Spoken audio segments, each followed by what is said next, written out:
starting with the association. Hey, Wolves! Thank you very much for bothering to show up last night. Oh, that's right. You did not.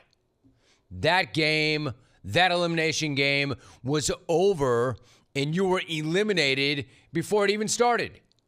If ever there was a team that huddled up in the locker room before the game and all put their hands in the middle and said, 1, 2, 3, Cancun, it's these dudes. I mean, no joke. These dudes are already chilling in Cabo right now, sipping on frozen drinks with little umbrellas by the pool. They had fully booked itineraries going into last night's game. And when they got back to the halftime locker room and they were down by 33, I guarantee they huddled up once again and went, 1, 2, 3, Cabo! Many came out of that tunnel waving a white flag. These dudes threw the damn towel onto the court before they even stepped foot onto the court. But as much as it would have been really nice to see some fight from the Wolves, the reason we didn't is because they knew. They knew, we all knew, and it was pretty clear to everybody exactly what they were up against. A much better team, a much better leading star player, a much better supporting cast, much better energy, much better execution, much better everything. And to be fair to the Thunder, it's really not that surprising because it's nothing new. It's been that way for OKC the entire season. This goes all the way back to October. They didn't just get dominant. They didn't just become the best all-around team in the NBA. They've been dominant. They've been the best all-around team throughout the entire NBA season. They won 68 games. They win by blowout more than anybody else. They've got the MVP. He's been the best player on the best team all year long. And it was pretty bleeping obvious in this series that SGA was the better player on the better team, which leads me to the obvious. That's in contrast to Ant-Man. Ant-Man, who was clearly, bring your ass, Ant-Man. That's ironic. He didn't. Ionic. That's ionic, Ant-Man, because you didn't bring your ass. Either of the last two games, he clearly was not the better player on the better team. Let me put it to you this way. It's never been more apparent that he is not the father. Well, actually, yes, he is. 4 times in 1 year. No, he is not the face of the league. And it's not even close. This feels like a fork in the road moment for him. Are not the father. Yes, he is. Yes, he is. 4 times in 1 year. That aside, it feels like a fork in the road because this guy's got to do something, right? He's got to do some soul searching. He's got to dedicate. He's got to commit. And he's got to realize that he's coming up short in big spots in a big way. And although I didn't think I would say this, but there was a lot of this after the game, and I agree with it. This dude's got to be getting better shape. He's got to start with conditioning because this dude gassed out. I mean, for all the heat that Luka got for gassing out, Ant also looked like he gassed out in this series. And exactly what is Ant's excuse? He's not fat. Fat? He's a freaking Adonis. How is he gassing out in a 5-game series? Once again, this dude couldn't get to 20 in this game. Once again, he couldn't hit more than 1 3. Once again, he was not able to impose his will when his team needed it most. Now, that's what I would call failure. Giannis might not. There's no failure in sports. Now, there was failure in that. I would call that failure. So Ant better be saying that he's going to get to work this summer because he's got a lot of work to do this summer. And he is saying that. He says that nobody will work harder than him. Good. That's the only way to rationally react to coming up short 2 years in a row. Get back to work. Do the work. That was the right answer. That was the right answer It was. That was the right answer, but it was the only answer. See, the problem is, it was the only answer, but it wasn't his only answer. He also floated this out there. I mean, like, there's being positive, which is good, and which he's known for, and that's what he is generally. And then there's being goofy and being wrong, which is what Ant is when he says this. It's exciting. I don't know why people would think it would hurt. I mean, it's exciting for me. I'm 23. I get to do it a whole bunch of times. I'm hurt more so for myself, for Mike. I came up short for Mike. Like I said, we tried last year. We couldn't get it. We tried again this year. We're going to try again next year. But hurting is a terrible word to use. I'm good. Wow. Hey, listen, Lauren, get ready to run that again. Listen, one of the things I love about Ant is the juice, is the energy, is the positivity, but not there. That's not the time for juice and energy and positivity. Did you see Mike Conley next to him? It looked like you could see his soul leaving his body when Ant said, hey, man, I'm good. I'm 23. I'm excited. Conley, look at him. Like that's, I can see the soul leaving his body. You know why? He's not 23. He's 37. That's like the 1,000-yard stare right there. He's not good. Ant might be good, and I don't know why Ant's good. Ant shouldn't be good. Absolutely, Ant should not be good. Not after back-to-back beatdowns in the conference finals. But I'll tell you who's not good, the dude who's sitting 6 inches from him. Conley's anything but good. And Ant's saying, oh, I'm excited. What do you mean? What do you mean is this hard for me? What? This is incredible. Why would I be down? I love this. I have so many chances. I get here every single year. I got my whole life in front of me. I got my whole career in front of me. Meanwhile, Conley's entire life is flashing before him. Ant's like, man, I got to count my blessings. I have so many more chances and so many more kids to have with so many different mothers.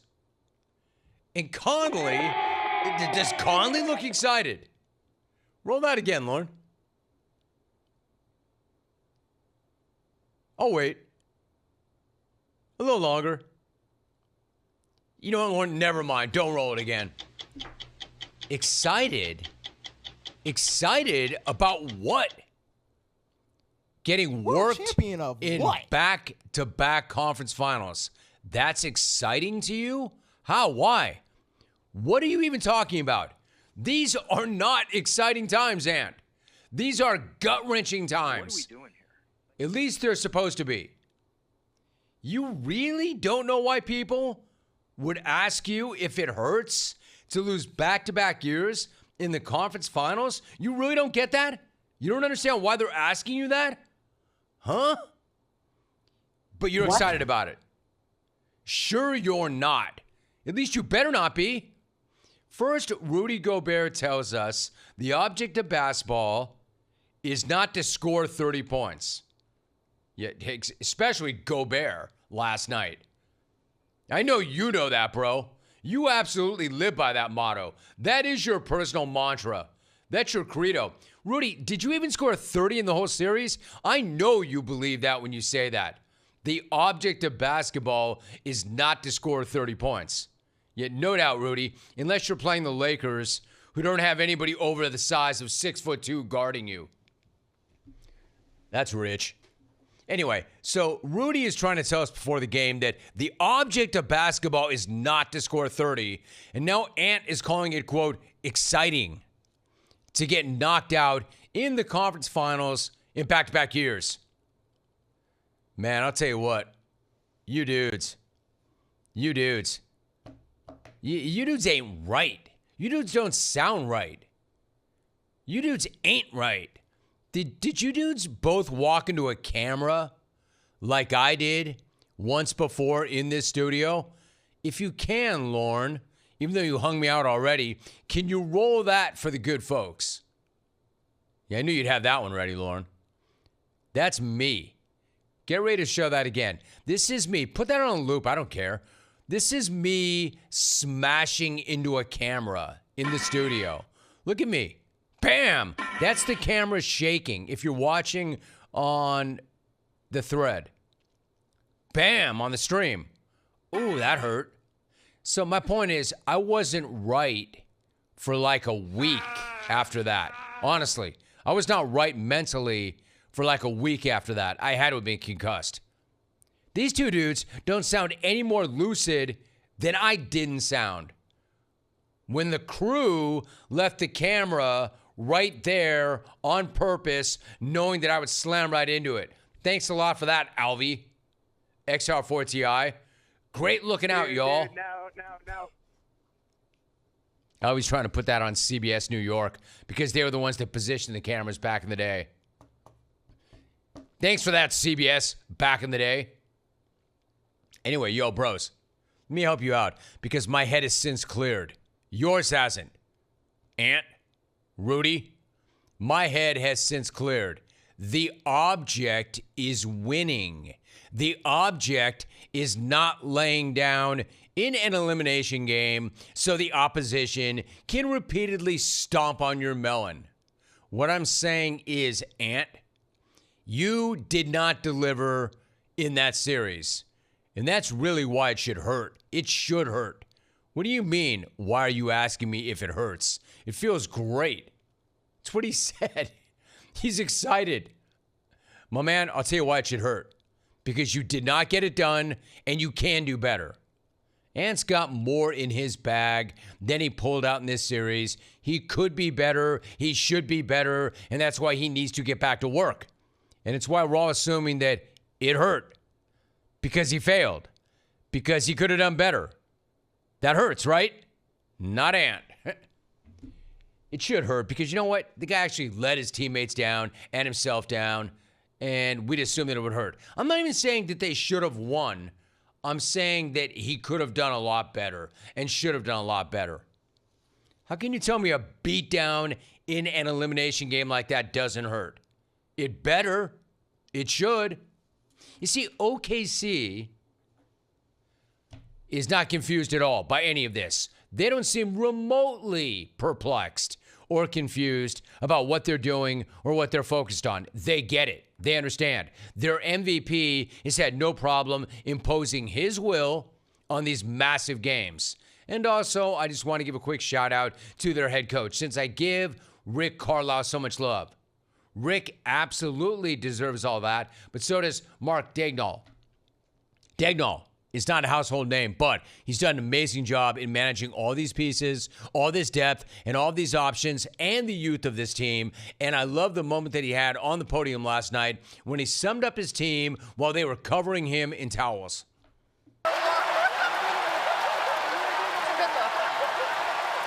They're idiots. They're competitive. And most of all, they're team first. They embody everything it means to be a team. They're idiots. They're competitive. And most of all, they're team first. They embody everything that it means to be a team. They're idiots, but they're team, like covering their head coach in towels. Or to quote Danica Patrick, stupid idiots. Speaking of idiotic, Stupid idiot. I just want to say one more time that no matter how much the broadcast and the league tries to make any of this about the Sonics, none of this has anything to do with the Sonics. This is OKC gunning for their first Lario. Make no mistake about that. Nobody in OKC is claiming the Sonics NBA championship from 1979. That's absurd. And believe me, nobody in Seattle is feeling any sort of connection or kinship with the Thunder right about now. They're not claiming the Thunder either. Seattle. They're not going to be running around in the streets of Seattle, shimmying up light poles and throwing fish at one another at the seaport if the Thunder do win this whole thing. I promise you that. Why are they pushing this and smashing this narrative down our throat? Nobody buys it. Nobody cares. This is only about OKC and the Thunder and the MVP and the incredible roster that Sam Presti has built. and a franchise trying to win it all for the first time. And they've got a damn good look at it, don't they? Clearly, they're the ones to beat no matter who comes out of the East. Said it before. If Presti calls your GM, tell your GM not to pick the phone up. Man, spam. Straight to voicemail. Then block the number. Let's not forget how the Thunder got SGA. Looking at you, Clippers. 5 number ones. 5 first-rounders, 2 first-round swaps, and what did LA get? Paul George. Sam Presti is teaching an Ivy masterclass in roster construction. The Clippers are teaching a junior college elective in roster deconstruction. Holy crap.